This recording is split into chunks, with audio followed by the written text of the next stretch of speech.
Frank Sinatra, the golden voice of the 20th century, wasn't just a musical icon. He was a man cloaked in charisma, controversy, and whispered allegiances. Behind the tuxedos and spotlight stood a figure entwined with power, loyalty, and fear. His name was respected in Hollywood, but feared in other rooms. This is the story of Frank Sinatra's hidden underworld. One where his mafia ties weren't just rumors, they were worse than anyone reported. Early life and family influences. Frank Sinatra wasn't born into fame. He was born into smoke-filled bars, backroom deals, and the intoxicating mix of power and poverty. In Hoboken, New Jersey in 1915, Sinatra grew up in an environment as tough as the men who ran it. His father, a boxer and tavern owner, and his mother, a politically savvy midwife known for illegal abortions, were no strangers to walking the legal tightrope. During Prohibition, the family's tavern served more than food and drink. It served bootleg liquor and backroom favors. Young Frank saw everything. The drunks, the debt collectors, the men with envelopes and whispers. It wasn't just the streets that shaped Sinatra, it was bloodline. His maternal grandfather hailed from near Corleone, Sicily, where the roots of the Mafia ran deep. The stories passed through generations weren't just tales, they were templates. Frankie's uncles ran illicit liquor across county lines, while his mother had local political bosses on speed dial. His home was a revolving door of precinct captains, fixers, and friends who called in favors. Respect wasn't asked for, it was negotiated. By his teens, Sinatra had one foot in two worlds, music and muscle. He sang for change and smoky clubs. But it wasn't just the crowd that clapped. It was the wise guys, the ones who sat in the back, counting chips and settling scores. These weren't casual acquaintances. They were men who noticed talent and kept tabs on loyalty. One man stood above them all, Willie Moretti. Moretti wasn't just a gangster, he was family. Frank's unofficial godfather. Moretti took the young Cunha under his wing, helping him secure early gigs and ensuring no one interfered with his trajectory. In return, Frank offered the one thing these men valued more than money: allegiance. Moretti had connections to one of the most feared bosses in New York, Frank Costello, and from there, Sinatra's world expanded far beyond Hoboken's borders. But Frank wasn't a puppet. He had fire in him. He dropped out of high school, joined a street gang for a time, and was arrested at 23 for seduction, a polite legal term for a very impolite scandal. The charges were dropped, but the mugshot endured. In it, you don't see a boy. You see a man, unbothered by consequence, staring back at the world with defiance. That photo would become the face of a legend in the making. Still, he wasn't blind to what he was becoming. He once said, "If St. Francis of Assisi had worked saloons, he'd have met the same guys I did." Sinatra wasn't claiming innocence, he was claiming inevitability. You didn't rise from Hoboken without learning the rules. You played the game, or the game played you. His mother wanted him to be respected, uomini rispettari, as they say in the old country, and respect in Sinatra's world didn't come from soft hands. It came from grit, loyalty, and understanding how the system worked. Music was the dream, but the streets taught him survival. And it was this unique blend, raw talent and ruthless awareness, that would propel him to unimaginable heights. But nothing in Frank's rise would be as clean as his tuxedo. Every step forward carried shadows. Every stage he sang on had backstories the public would never know until now. Rise to fame in music and film. Frank Sinatra's rise in music didn't happen by accident. It was as calculated as a mob deal, as perfectly timed as a musical crescendo. In 1939, he landed his first big break singing for Harry James. But it wasn't long before he jumped ship to join the bigger name, Tommy Dorsey, the swing band titan of the era. That decision would change Sinatra's life and nearly cost him his soul. Dorsey demanded more than talent. He demanded ownership. Sinatra's contract gave Dorsey over 40% of his lifetime earnings. It was a chokehold clause, and Frank felt it from day one, but at the time he needed Dorsey more than Dorsey needed him. On stage, Sinatra captivated audiences with a voice so smooth, it melted rooms. Women screamed. Men listened. But behind the curtain, he stewed. He wanted out. He tried to buy his freedom, offering money, begging for compromise. But Dorsey wouldn't budge. And then the impossible happened. Sinatra walked away free of the contract. How the story passed down through insiders is pure folklore, but it has legs. One night, Tommy Dorsey received a visit. At his hotel, a few men dropped by Willie Moretti, among them. Cordial, but carrying a message. A message with weight.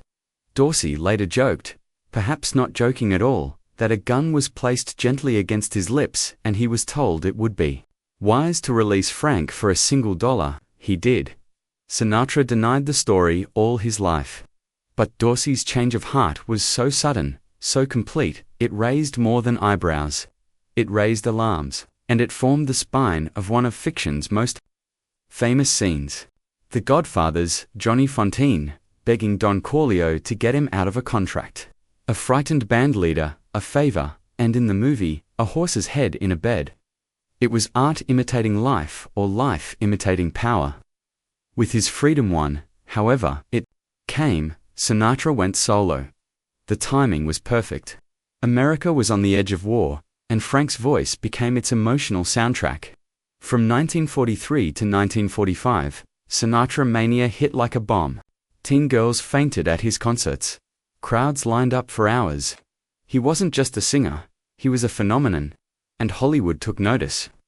Frank made the leap to film, starring in musicals and light comedies. He played charming sailors and dreamy lovers, but as fast as his star rose, it flickered. By the late 40s, the mood was shifting. New cues, changing tastes and whispers, always whispers about his personal life, began to chip away at his image. Then came the brawl.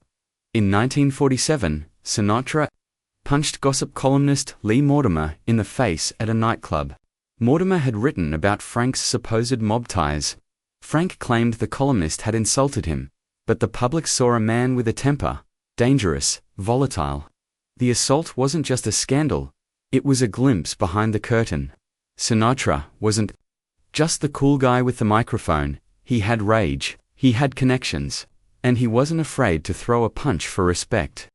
By 1951, things got worse.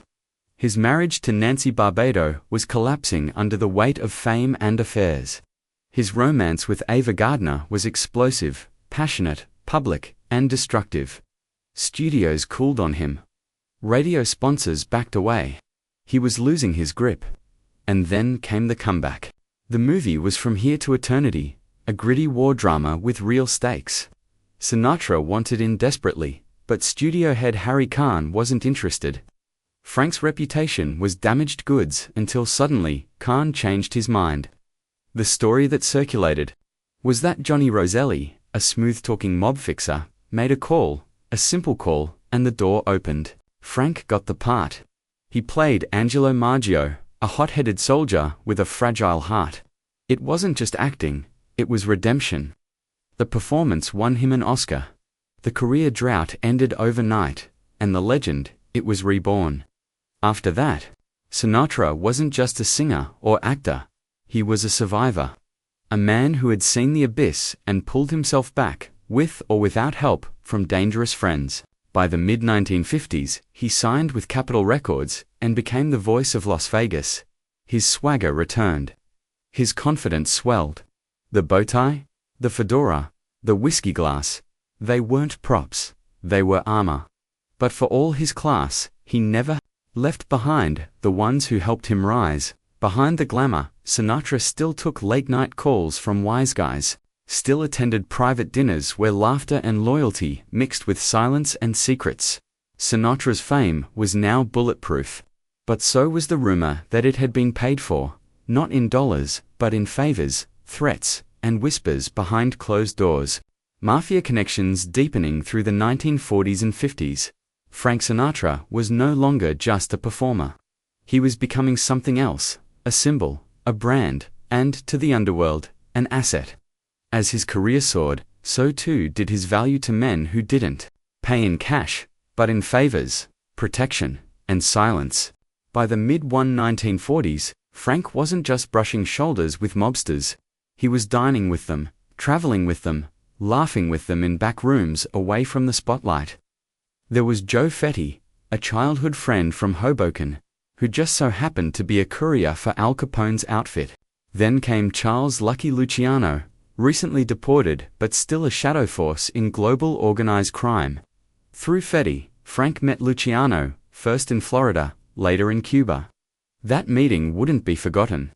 It happened in 1946 at the Hotel in Havana, under the guise of a tribute performance. What it really was the Havana Conference, a secret summit of Mafia heavyweights from New York, Chicago, Florida, and Sicily. Bugsy Siegel, Vito Genovese, Mia Lansky, Frank Costello, all under one roof, protected by the Cuban government and fueled by American corruption. Sinatra was there on stage, yes, but not just for entertainment. He delivered more than music. According to rumors, never confirmed but never denied, he hand-delivered a suitcase. Inside, $2 to $3 million in cash. His job, bring the money from stateside investors to Luciano to help seed Mafia-controlled operations in Cuba. Casinos, drug routes, and government bribes. And the rumors didn't stop there. One customs agent at Miami airport allegedly flagged the bag, but when he saw the signature smile of Old Blue Eyes, he waved.